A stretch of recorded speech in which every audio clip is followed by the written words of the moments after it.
Everyone, আসসালামু আলাইকুম। Welcome to my new blog. অনেকদিন পর একটা ডেইলি ব্লগ পোস্ট করতেছি, তো অনেক জমে গেছে। প্রথমে বলিনি, এখানে কিন্তু মায়োনেজ বানানো হচ্ছিল। এটা মেবি এটা হচ্ছে বছরের শেষ দিনের ভিডিওটা। তো প্রতি বছর যেহেতু বিয়ের পর থেকে আমাদের 31st নাইটে শ্বশুর বাড়িতেই আমরা প্রোগ্রাম করি, বাট এবার অসুস্থতাজনিত কারণে যেহেতু কিছুই প্ল্যান ছিল না, তো আমি বেশ অসুস্থ হয়ে পড়েছিলাম, প্লাস মেহেরোজও সুস্থ ছিল না। আমি এবার বাবার বাসাতেই ছিলাম, আর এসেছিলামও একদম সন্ধ্যার দিকে। 31st নাইটের দিনই সন্ধ্যায় আসছি বাসায়। তো আসার পরেই তো সন্ধ্যায় দেখি আম্মু বেশ নাস্তার আয়োজন করেছে। আন্টিরা সবাই মিলে আজকে সন্ধ্যার নাস্তাটা করছে একসাথে।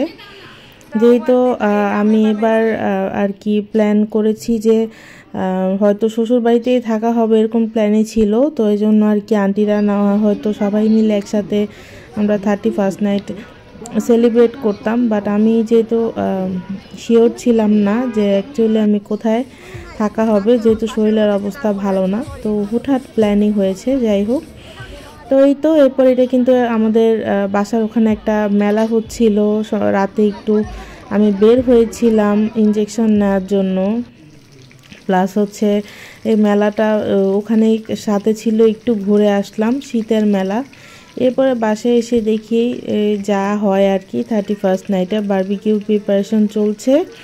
তো বারবিকিউ চুলা জ্বালাতে যেহেতু টাইম লাগবে, আর আব্বুর ক্ষুধা লেগে গিয়েছিল, এজন্য ফিশ আর চিকেন আম্মু কিছুটা চুলাতেই করে দিচ্ছিল আয়মানকে আর আব্বুকে আর মেহেরোজের জন্য। তো অন্তর আর রাকিব যেহেতু এখনও বাহিরে আছে, ওরা আসলে হয়তো বাকিটা বারবিকিউ চুলাতে করা হবে। নিউ একটা বারবিকিউ চুলাও কিনে এনে রাখা হয়েছে, আগেরটা যেহেতু নষ্ট হয়ে গিয়েছে।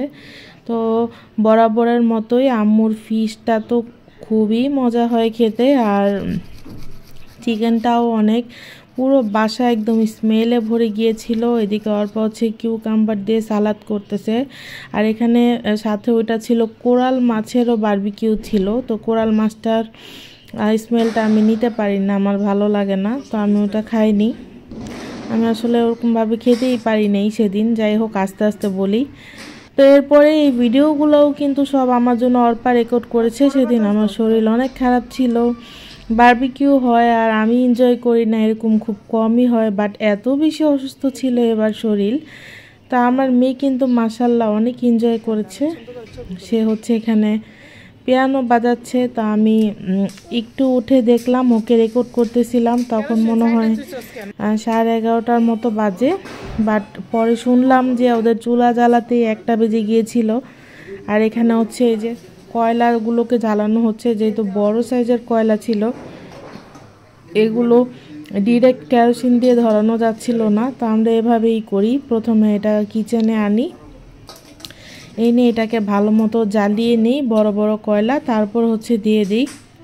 আর এখানে বাবা মেয়ে একটু খুনছুটি মুহূর্ত, মাশাল্লাহ মাশাল্লাহ মাশাল্লাহ বলবেন সবাই। এরপরে রাত 12টা বেজে গেল। এখানে বাইরে আতশবাজি আর বুমের আওয়াজে তো টিকেই যাচ্ছিল না। আর সেই সময়েও আনফর্চুনেটলি আমি এত ব্যথায় কাতর ছিলাম যে আমি একদম বেডে শুয়েছিলাম। অর্পাই রেকর্ড করেছে, আমি একটু ক্লিপসগুলো অ্যাড করে দিলাম, কিছুই দেখতে পারিনি। এরপরে যখন ফাইনালি চুলা জ্বলে গেল, বারবিকিউ হচ্ছিল, আমি তখনও ছিলাম না। তো আমি খুব মিস করেছি। শরীর ভালো থাকলে আরেক দিন করবো চুলাতে সুন্দর মতো বারবিকিউ। আসলে আগের মতো না এনার্জি কাজ করে না, শরীর ভালো না থাকলে যা হয়। তারপরে যেটা হলো যে এই তো অন্তরই অনেক কষ্ট করলো, অর্পা অন্তর দুজন, রাকিব, ওরা মিলেই বারবিকিউ করেছে সুন্দর মতো। বাট দেখতে কিন্তু খুব ডেলিশিয়াস লাগতেছে, তাই না? খেতেও কিন্তু অনেক মজা হয়েছে।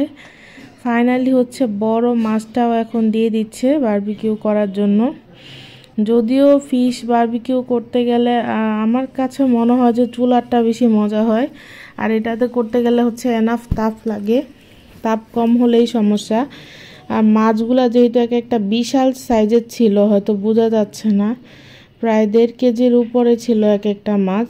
তো এই জন্য এটা এটা পুরোপুরি সিদ্ধ করে হয়তো হয়নি, পরে আবার আমাদের চুলায় প্রসেস করা রাখছে।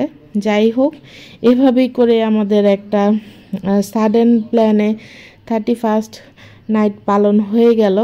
তো ছোট ছোট ক্লিপসগুলো যেগুলো বোন রেকর্ড করেছে সবার সাথে শেয়ার করলাম। যাই হোক, সব কিছুর জন্যই আলহামদুলিল্লাহ। তো আজকের ভিডিওটি এ পর্যন্তই। Thanks for watching.